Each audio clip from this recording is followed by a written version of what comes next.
Escrito 150. El tercer viaje de predicación. El domingo, 16 de enero del año 29 después de Cristo, a última hora de la tarde, Abner llegó a Betsaida con los apóstoles de Juan para mantener, al día siguiente, un encuentro conjunto con Andrés y los apóstoles de Jesús. Abner y sus acompañantes habían establecido su sede en Hebrón, y tenían la costumbre de ir a Betsaida con periodicidad para asistir a estas reuniones.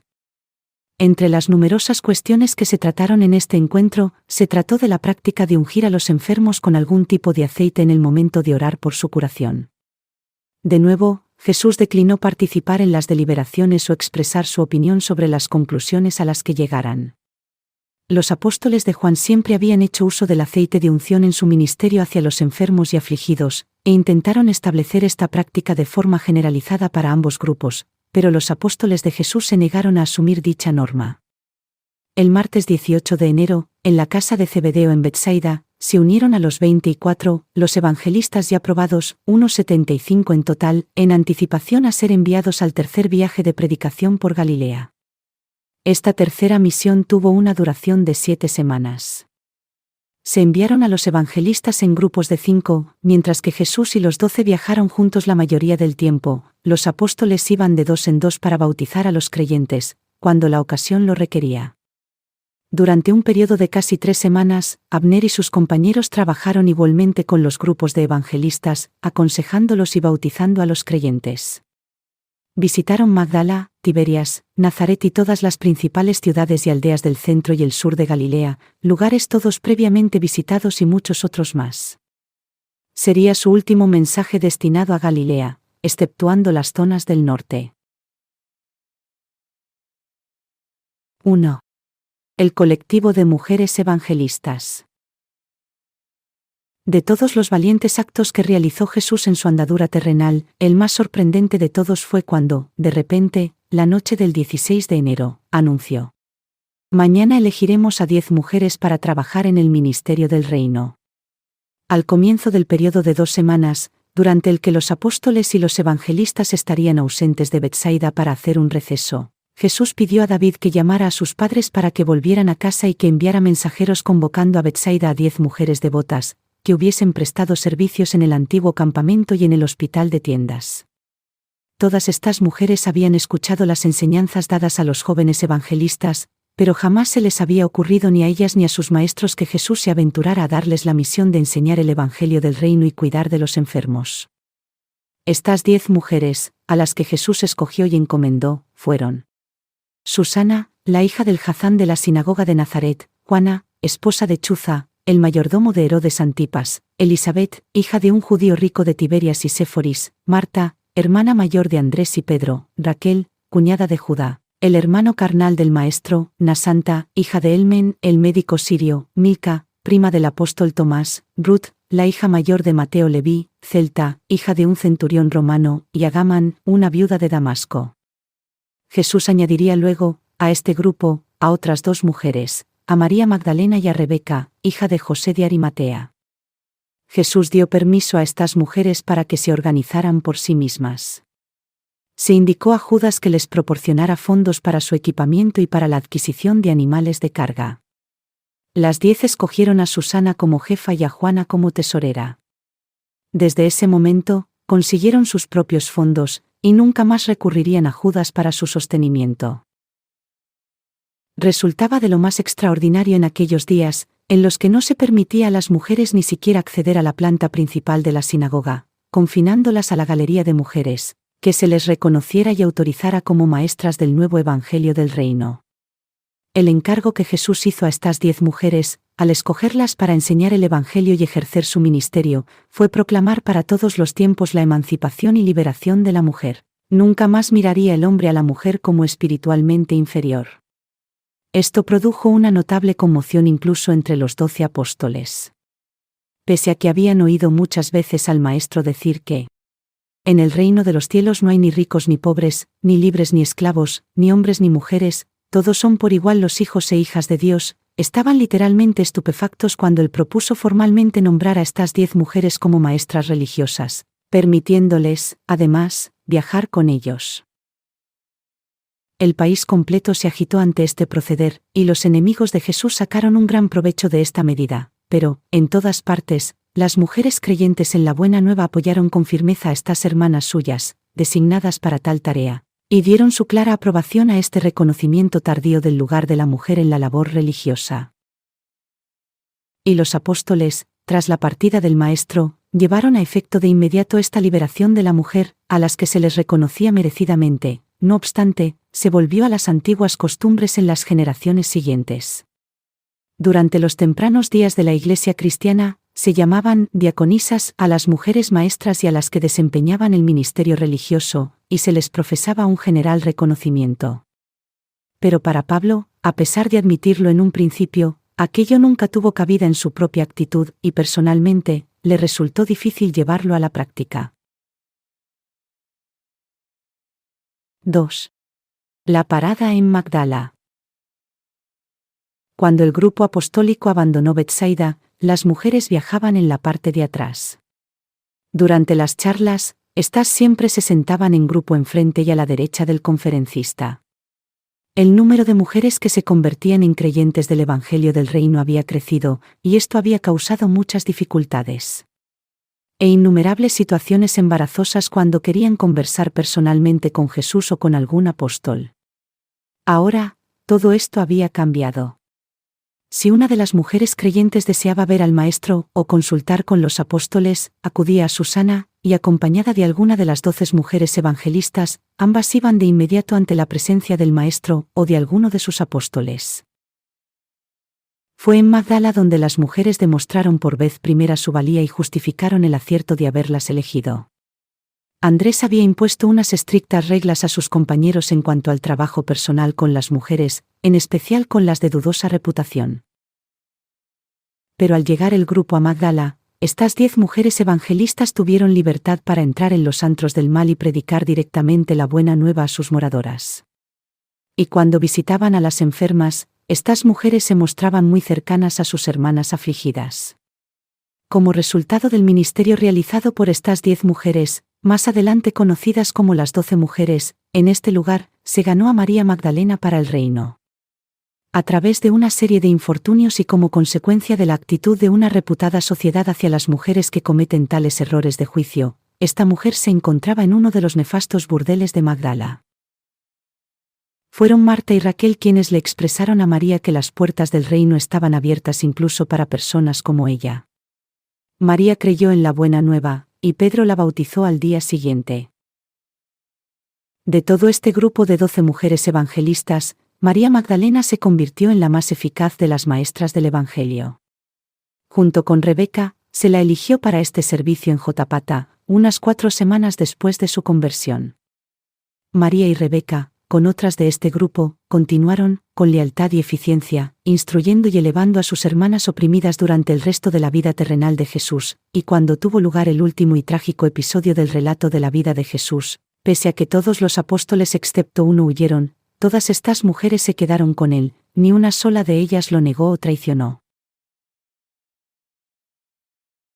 3. El Sabbat en Tiberias. Por instrucciones de Jesús, Andrés había puesto los servicios del Sabbat del grupo apostólico en manos de las mujeres. Esto significaba, evidentemente, que no se podían celebrar en la nueva sinagoga. Las mujeres escogieron a Juana para que se responsabilizara de los preparativos, y la reunión ocurrió en la sala de banquetes del nuevo palacio de Herodes, al estar este fuera en su residencia de Julias de Perea. Juana leyó en las Escrituras acerca de la labor de la mujer en la vida religiosa de Israel, haciendo referencia, entre otras, a Miriam, a Débora y a Esther. Más tarde aquella noche, Jesús impartió al grupo allí congregado una memorable charla sobre la magia y la superstición.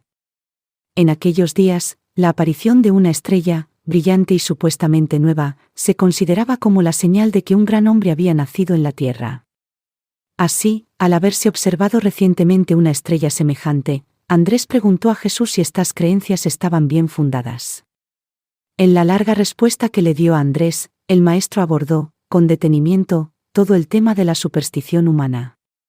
Las palabras que pronunció Jesús en aquel momento se pueden resumir en terminología moderna de la siguiente manera.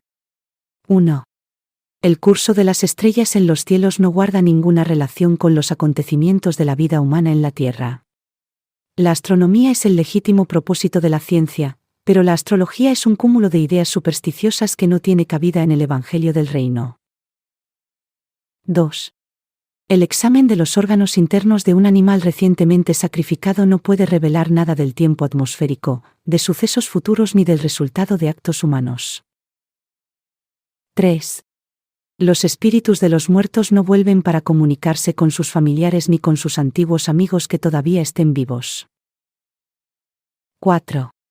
Los amuletos y las reliquias son impotentes para curar enfermedades ya que no evitan los desastres ni influyen en los espíritus malignos. Creer en estos medios materiales e intentar así tener poder sobre el mundo espiritual, no es sino absoluta superstición. 5. Echar a suertes, aunque quizás pueda resultar de ayuda para la resolución de muchas pequeñas dificultades, no es un método encaminado a desvelar la voluntad divina. Los resultados que se desprenden de esta actividad obedecen a una pura casuística de orden físico. El único medio de comunión con el mundo espiritual se funda en el don espiritual del que la humanidad está dotada, en el espíritu morador otorgado por el Padre, junto con el espíritu derramado proveniente del Hijo del Paraíso, y la omnipresente influencia del Espíritu Infinito. 6. La adivinación, la hechicería y la brujería son supersticiones propias de mentes ignorantes, al igual que la engañosa ilusión de la magia. Creer en los números mágicos, en augurios de buena suerte y en presagios de mala suerte es superstición pura e infundada. 7. La interpretación de los sueños es, en gran medida, un sistema, supersticioso y sin fundamento, de especulación vana y fantasiosa. El Evangelio del Reino no debe tener nada en común con los sacerdotes adivinadores de las religiones primitivas. 8. Los espíritus del bien o del mal no pueden morar en símbolos físicos hechos de arcilla, madera o metal. Los ídolos no consisten en nada más que en el propio material que se usa para fabricarlos. 9. Las prácticas de los encantadores, magos, hechiceros y brujos vienen de las supersticiones de los egipcios, los asirios, los babilonios y los antiguos cananeos. Los amuletos y todo tipo de encantamientos resultan inútiles tanto para granjearse la protección de los buenos espíritus como para evitar a los supuestos espíritus malignos. 10. Jesús puso al descubierto y denunció sus creencias en encantamientos, ordalías, hechicerías, maldiciones, signos, mandrágoras, cuerdas anudadas y cualquier otra forma de superstición estéril y esclavizadora. 4. Jesús envía a los apóstoles de 2 en 2. La siguiente noche, habiendo reunido a los 12 apóstoles, a los apóstoles de Juan y al recién nombrado grupo de mujeres, Jesús dijo: Podéis ver por vosotros mismos que la mies es mucha, pero los obreros pocos, por lo tanto, rogad al Señor de la mies que envíe más obreros a su mies. Mientras me quedo aquí para confortar e instruir a los maestros más jóvenes, yo enviaré a los mayores de 2 en 2 para que recorran rápidamente toda Galilea predicando el Evangelio del Reino, siempre que sea todavía conveniente y haya sosiego. Luego designó a las parejas de apóstoles, tal como él deseaba que salieran, y que fueron Andrés y Pedro, Santiago y Juan Zebedeo, Felipe y Natanael, Tomás y Mateo, Santiago y Judas Alfeo, Simón Zelotes y Judas Iscariote. Jesús fijó la fecha de su encuentro en Nazaret con los 12, y sus palabras de despedida fueron: En esta misión, no vayáis a ninguna de las ciudades de los gentiles ni tampoco a Samaria, id en su lugar a donde están las ovejas extraviadas de la casa de Israel. Predicad el Evangelio del Reino y proclamad la verdad salvadora de que el hombre es un hijo de Dios. Recordad que el discípulo no es más que su maestro, ni el siervo más que su señor. Bástale al discípulo ser como su maestro y al siervo como su señor. Si al padre de familia llamaron amigo de Belcebú, cuanto más a los de su casa. Así que no temáis a estos enemigos faltos de fe. Os hago saber que nada hay encubierto que no haya de ser descubierto, ni oculto que no haya de saberse. Lo que os he enseñado en privado, predicadlo con sabiduría a plena luz, y lo que os he revelado al oído, proclamadlo a su tiempo desde las azoteas. Y yo os digo, amigos y discípulos míos, no temáis a los que matan el cuerpo pero el alma no pueden matar, temed más bien a aquel que puede destruir el alma, depositad mejor vuestra confianza en aquel que puede sustentar el cuerpo y salvar el alma. ¿No se venden 2 pajarillos y por 1/4?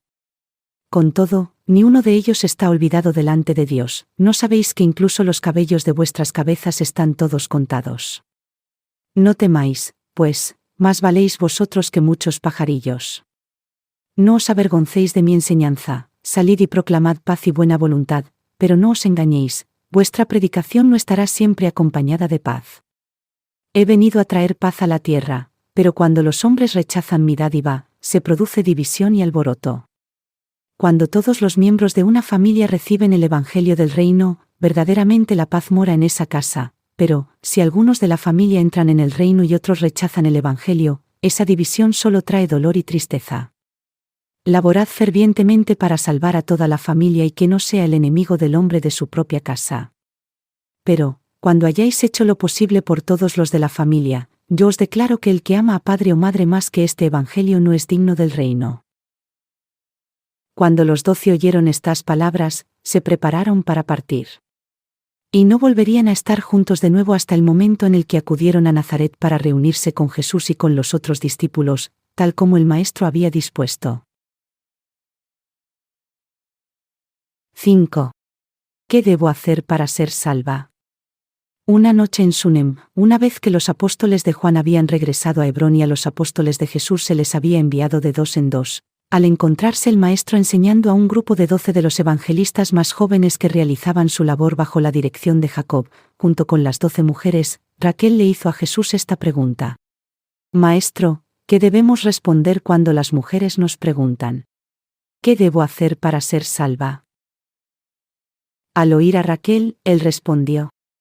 Cuando los hombres y las mujeres os pregunten qué deben hacer para ser salvos, vosotras contestaréis. Creed en este Evangelio del Reino, recibid el perdón divino. Reconoced por la fe al Espíritu morador de Dios, cuya aceptación os hace hijos de Dios, es que no habéis leído en las Escrituras donde se afirma. ¿En el Señor tengo yo la justicia y la fuerza? También, allí donde el Padre dice, muy cerca está mi justicia, ya ha salido mi salvación y mis brazos abrazarán a mi pueblo. Mi alma se gozará en el amor de mi Dios, porque me ha vestido con vestiduras de salvación y me rodeó del manto de su justicia.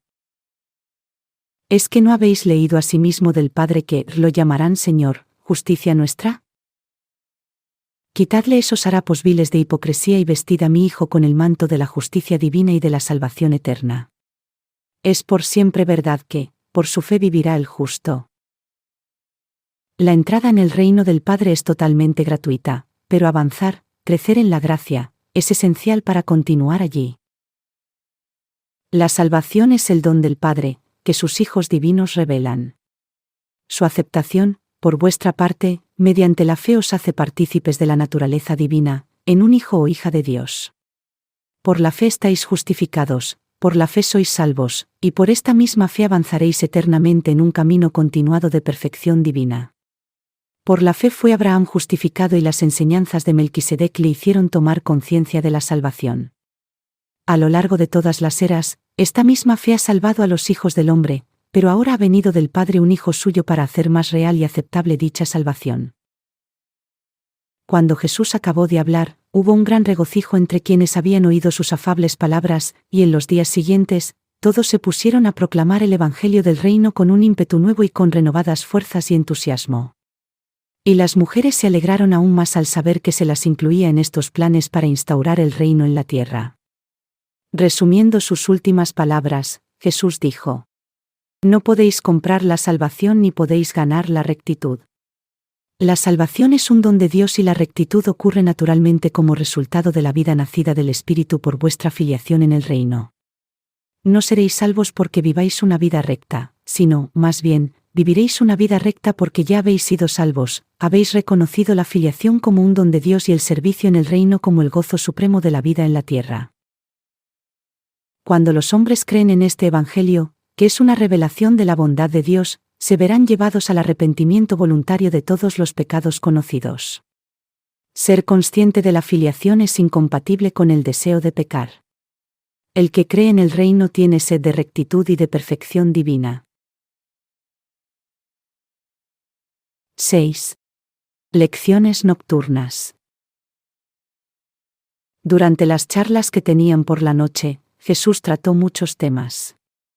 Durante el resto de este viaje, antes de que volvieran a reunirse en Nazaret, analizó el amor de Dios, los sueños y las visiones, la malicia, la humildad y la mansedumbre, la valentía y la lealtad, la música y la adoración, el servicio y la obediencia, el orgullo y la arrogancia, el perdón en relación con el arrepentimiento, la paz y la perfección, la maledicencia y la envidia, el mal, el pecado y la tentación, las dudas y la increencia, la sabiduría y la adoración. Al estar ausentes los apóstoles, de más edad, estos grupos más jóvenes de hombres se sentían con mayor libertad para participar en dichas charlas con el Maestro. Tras pasar 2 o 3 días con algún grupo de 12 evangelistas, Jesús se trasladaba para unirse a otro de ellos. Los mensajeros de David le informaban del paradero y movimientos de todos estos trabajadores del reino. Siendo este su primer viaje, las mujeres se mantenían gran parte del tiempo con Jesús. Por medio del servicio de mensajería, cada uno de estos grupos estaba perfectamente informado sobre la marcha del viaje, y la llegada de noticias de los otros grupos servía siempre de estímulo a estos trabajadores, que se hallaban distribuidos por distintas partes y separados entre sí. Antes de separarse, se había acordado que los 12 apóstoles, junto con los evangelistas y el colectivo de mujeres, se congregarían en Nazaret para encontrarse con el Maestro el 4 de marzo. Así pues, por esta fecha, desde todas las partes de Galilea central y del sur, comenzaron a dirigirse a Galilea los distintos grupos de apóstoles y evangelistas. Hacia la media tarde, Andrés y Pedro, los últimos en llegar, arribaron al campamento, ya preparado por los primeros en llegar y emplazado en las colinas situadas al norte de la ciudad. Y esta fue la primera vez que Jesús iba a Nazaret desde el comienzo de su ministerio público. 7. Estancia en Nazaret. Ese viernes por la tarde, Jesús caminó por Nazaret, absolutamente inadvertido y sin ser reconocido. Pasó por el hogar de su niñez y por el taller de carpintería, y estuvo media hora en la colina en la que tanto había disfrutado de joven. Desde el día en el que Juan lo bautizó en el Jordán, el Hijo del Hombre no había sentido tal caudal de emociones humanas en el alma. Al descender del monte, oyó los sonidos tan familiares del toque de trompeta que anunciaba la puesta del sol, tal como multitud de veces los había oído en Nazaret cuando era un muchacho. Antes de regresar al campamento, paseó por la sinagoga donde había ido a la escuela y dejó que su mente le trajera muchos recuerdos infantiles. Temprano ese día, Jesús había enviado a Tomás a organizar con el jefe de la sinagoga su predicación en el servicio matutino del Sabbat. Nunca se había conocido a la gente de Nazaret por su piedad ni por su vida de rectitud. Con los años, la aldea se había ido contaminando crecientemente de los bajos principios morales de Séforis, una ciudad cercana. Durante la juventud de Jesús y su temprana edad adulta, había en Nazaret división de opiniones sobre él. Su traslado a Cafarnaún le granjeó mucho resentimiento.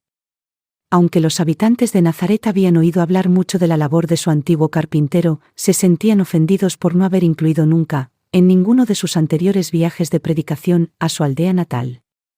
Les era ciertamente conocida la notoriedad de Jesús, pero la mayoría de la población estaba airada con él, porque no había llegado a hacer ninguna de sus grandes obras en la ciudad de su juventud. Durante meses, la gente de Nazaret había hablado mucho de Jesús, pero las opiniones hacia él eran desfavorables por lo general. Así pues, el Maestro se encontró en medio, no de una halagüeña bienvenida, sino de una atmósfera marcadamente hostil y muy crítica. Pero esto no era todo. Sus enemigos, sabiendo que pasaría este día del Sabbat en Nazaret y suponiendo que hablaría en la sinagoga, habían contratado a un gran número de hombres toscos y burdos para hostigarlo y provocar el mayor alboroto posible. La mayoría de los antiguos amigos de Jesús, incluyendo el dedicado maestro Hazán, habían muerto o habían abandonado Nazaret, y la generación más joven tendía a sentirse molesta y muy celosa de la fama de Jesús. Se olvidaban de su temprana entrega a la familia de su padre, y lo criticaban duramente por su dejadez al no ir a ver a su hermano y a sus hermanas casadas, que vivían en Nazaret. La actitud de la familia de Jesús hacia él hizo aumentar la animosidad de la gente. Los judíos ortodoxos incluso llegaron a criticarlo porque andaba demasiado rápido de camino a la sinagoga en aquel Sabbat mañanero. 8. El servicio del Sabbat.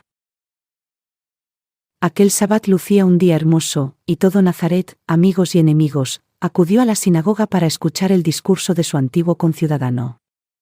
Muchos miembros de la comitiva apostólica tuvieron que quedarse fuera, no había espacio suficiente para todos los que habían venido a oírlo.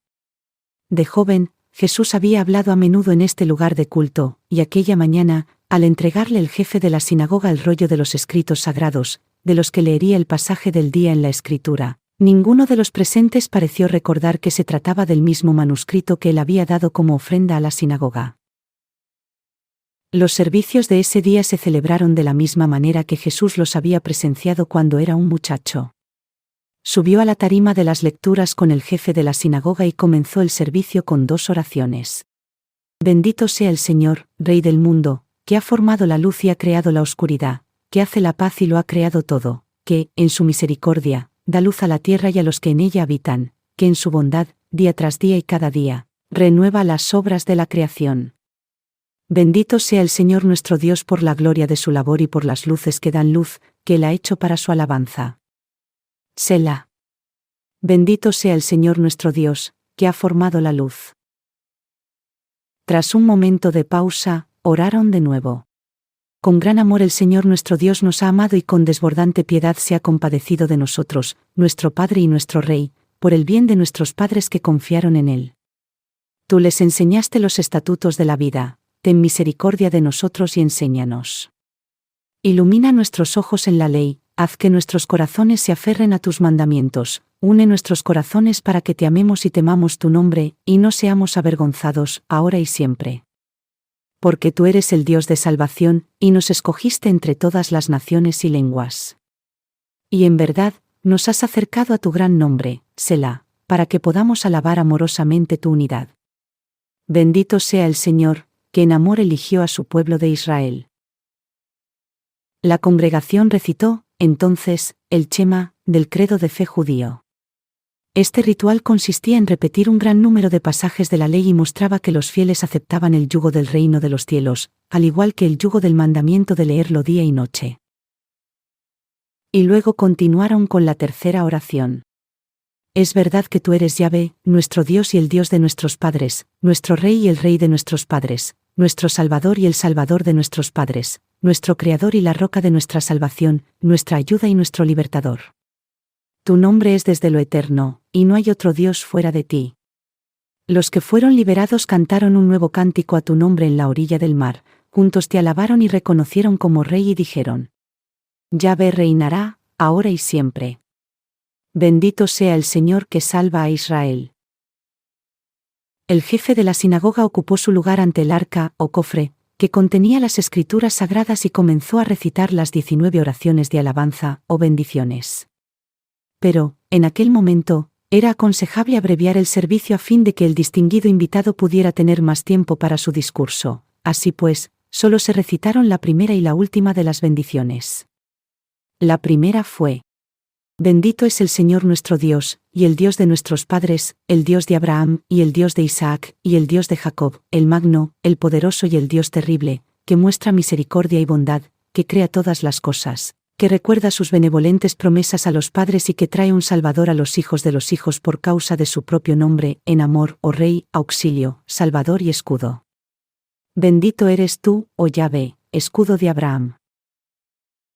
Luego siguió la última bendición. Oh, concede a tu pueblo Israel por siempre gran paz, porque tú eres Rey y Señor de toda paz. Y es bueno en tus ojos bendecir a Israel en todo momento y en cada hora con la paz. Bendito eres tú, Yahvé, que bendices a tu pueblo Israel con paz. La congregación no miraba al jefe de la sinagoga mientras él recitaba las bendiciones. Tras las bendiciones, ofreció una oración informal, apropiada para la ocasión, y cuando esto concluyó, toda la congregación se sumó para decir amén. Luego el Jazán fue al arca y sacó un rollo que entregó a Jesús para que leyera en la escritura el pasaje del día. Existía la costumbre de llamar a 7 personas para que leyeran no menos de 3 versos de la ley, pero, en esta oportunidad, se omitió esta práctica para que el visitante pudiera leer el pasaje que él escogiese. Jesús, tomando el rollo, se puso de pie y comenzó a leer del Deuteronomio. Porque este mandamiento que yo te ordeno hoy no está oculto de ti, ni está lejos de ti. No está en el cielo, para que digas, ¿quién subirá por nosotros al cielo? Nos lo traerá y nos lo hará oír para que lo cumplamos. Ni está al otro lado del mar, para que digas, ¿quién pasará por nosotros el mar? Para que nos lo traiga y nos lo haga oír, a fin de que lo cumplamos. Pues muy cerca de ti está la palabra de vida, en tu presencia y en tu corazón, para que la conozcas y la obedezcas. Y cuando terminó de leer de la ley, empezó a leer a Isaías. El Espíritu del Señor está sobre mí, por cuanto me ha ungido para dar buenas nuevas a los pobres, me ha enviado a sanar a los quebrantados de corazón, a pregonar libertad a los cautivos y vista a los ciegos, a poner en libertad a los oprimidos y a predicar el año agradable del Señor. Jesús cerró el libro y, una vez que se lo devolvió al jefe de la sinagoga, se sentó y comenzó a hablarle a la gente. Hoy se han cumplido estas escrituras. Y luego, durante casi 15 minutos, Jesús disertó sobre los hijos e hijas de Dios. Muchos de los presentes se sintieron complacidos con el discurso, y se maravillaron de su gracia y sabiduría. Tras concluir los servicios oficiales, era costumbre en la sinagoga que el orador permaneciera allí para que los que lo desearan pudieran hacerle preguntas. Por ello, esa mañana del Sabbat, Jesús descendió hasta donde estaba la multitud, que se amontonaba para acercarse a él. En este grupo, había muchos alborotadores que planeaban provocar disturbios, y alrededor de la multitud, se movían de un lado para otro aquellos hombres perversos, contratados para causarle problemas a Jesús. Muchos de los discípulos y evangelistas que se habían quedado fuera se abrieron camino para entrar en la sinagoga y no tardaron en darse cuenta de que se estaban gestando disturbios. Intentaron alejar de allí al maestro, pero él se negó a irse con ellos. 9. El rechazo de Nazaret. En la sinagoga, Jesús se vio rodeado de una gran aglomeración de enemigos y un puñado de sus propios seguidores, y en respuesta a las burdas preguntas y siniestras mofas, comentó, medio bromeando: Sí, yo soy el hijo de José, soy el carpintero, y no me sorprende de que me recordéis el dicho, médico, cúrate a ti mismo, y que me retéis a que haga en Nazaret lo que habéis oído que hice en Cafarnaúm. Pero yo os llamo a que seáis testigos de que incluso en las Escrituras se afirma: no hay profeta sin honra sino en su propia tierra, y entre su propio pueblo. Pero lo empujaron, y señalándolo con el dedo acusador, le dijeron: Tú crees que eres mejor que la gente de Nazaret, te fuiste de nosotros, pero tu hermano es un obrero ordinario y tus hermanas todavía viven entre nosotros. Conocemos a tu madre, María, ¿dónde están ellos hoy? Oímos grandes cosas de ti, pero vemos que cuando vuelves no obras ningún portento. Jesús les contestó: Amo a la gente que vive en la ciudad en la que crecí, y me sería de gozo veros a todos entrar en el reino de los cielos, pero no tengo decisión sobre los actos de Dios. Las transformaciones de la gracia suceden en respuesta a la fe viva de quienes se benefician de estas. Con su dulce temperamento, Jesús hubiera podido contener a la multitud y logrado desarmar incluso a los más violentos, algo que hubiera sucedido de no haber sido por el proceder equivocado de uno de sus propios apóstoles, de Simón Zelotes. Este, con la ayuda de Nacor, uno de los evangelistas más jóvenes, había reunido, entre tanto, a un grupo de amigos de Jesús de entre la muchedumbre, y adoptando una actitud beligerante, querían advertir a los enemigos del Maestro que se fueran de allí. Desde hacía mucho tiempo, Jesús había enseñado a sus apóstoles que una respuesta suave aplaca la ira, pero sus seguidores no estaban habituados a ver a su amado Maestro, a quien tan voluntariosamente lo llamaban Maestro, tratado con tanto desprecio y falta de respeto. Resultó ser demasiado para ellos, y se vieron exteriorizando, con apasionamiento y vehemencia, una indignación que solo tendió a suscitar el furor colectivo de esta asamblea vergonzosa y tosca. Y así, siguiendo el liderazgo de los matones a sueldo, estos rufianes prendieron a Jesús y lo sacaron precipitadamente de la sinagoga, llevándolo hasta la cumbre de un monte empinado con la intención de despeñarlo. Pero justo cuando estaban a punto de empujarlo, ya en el borde del acantilado, Jesús se volvió de repente hacia sus captores, y mirándoles de frente, se cruzó de brazos tranquilamente. No dijo nada, pero sus amigos se quedaron atónitos cuando, al empezar a caminar hacia adelante, la multitud se apartó y le dejó pasar sin molestarle. Seguido de sus discípulos, Jesús se encaminó a su campamento, donde se habló de nuevo de todo lo sucedido. Y aquella noche, se prepararon para volver a Cafarnaún temprano al día siguiente, tal como Jesús había dispuesto. Este turbulento final del tercer viaje de predicación pública tuvo un efecto aleccionador sobre todos los seguidores de Jesús. Empezaron a percatarse del significado de algunas de las enseñanzas del Maestro. Estaban tomando conciencia de que el reino solo vendría tras mucho sufrimiento y amargas decepciones. Aquel domingo por la mañana dejaron Nazaret, y tomando diferentes rutas, se congregaron finalmente en Betsaida hacia el mediodía del jueves, 10 de marzo. Al encontrarse, este grupo de predicadores del Evangelio de la verdad estaba sombrío y serio, no era una tropa entusiasta y victoriosa de cruzados triunfantes.